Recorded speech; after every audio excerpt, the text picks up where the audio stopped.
Hello my dears, and welcome back to my corner of the internet. I'm Shannon, and today I've got another spoiler-free book review to share with you guys. And today we are talking about The Lost House by Melissa Larsen. Now, interestingly enough, this is the second book I've read this year that takes place in Iceland, which is interesting. I don't remember reading that many books based in Iceland before, but I love it. I love when books are set in Iceland, and this one was, I loved the setting. The setting really became a character all on its own. Anyway, I was able to get an early copy of this book thanks to NetGalley. So it comes out, I believe, the 14th of January. If that's not correct, I'll put the right date in the description box. But I think that's what it is. And basically, what we've got on our hands here is a nice slow burn mystery. A sort of whodunit. So the basic premise is this. But a woman named Angus. She is in her late 20s, I believe. And she lives in California with her dad. And up until recently, her grandfather. Her grandfather's died like within the past year. And she's really having a difficult time dealing with that loss. What she knows about her dad and her grandfather is that they come from Iceland. And when her dad was a small boy, like 9 years old, they abruptly left and moved to America after the her grandmother, her grandfather's wife, and her aunt, the grandfather's daughter, are murdered. They leave. They want a fresh start. So basically what's happening is a woman named Nora, who's got a pretty popular true crime podcast. She is getting ready to do an episode on Angus's family. That's the woman, if I didn't tell you Angus. So she's getting ready to do an episode, and she's been in contact with Angus's dad, but he is not interested. He does not want to talk about it. He doesn't want to be involved with it.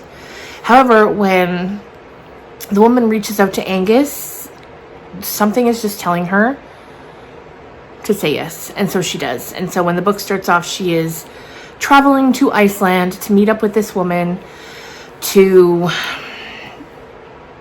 do some interviews and just talk about the past. And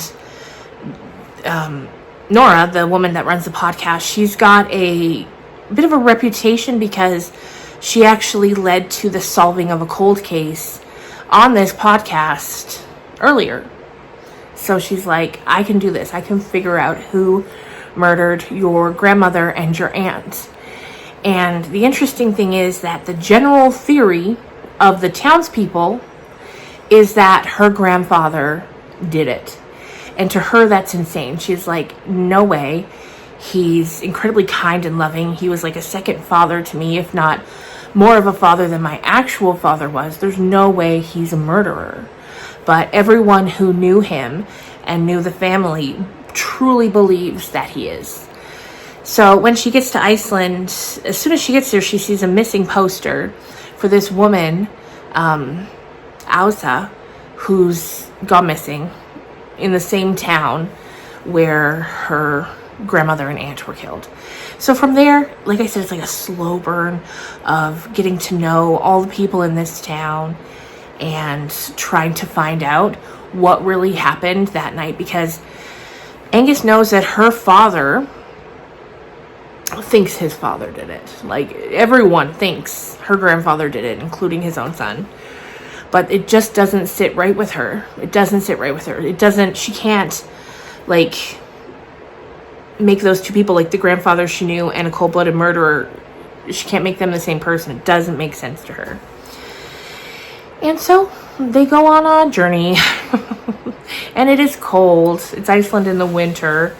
And I love when books are set in really cold locations, because as someone who lives like pretty up north in Canada, and the winters here get so bitterly cold, I love reading it because I can relate to it. Like when you're outside and you only have seconds and you can't stay here or you're going to die because of the cold.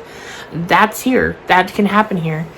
So I loved it. I loved the story. I thought it was well written. I thought it was well plotted. If you like a slow burn, if you like a whodunit, it's good. It's good.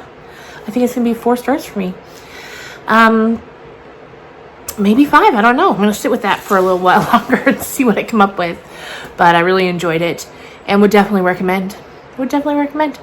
So that's going to do it for me for today. I think. Yeah, I don't think I got anything else to tell you. But I will see you again really soon. Bye.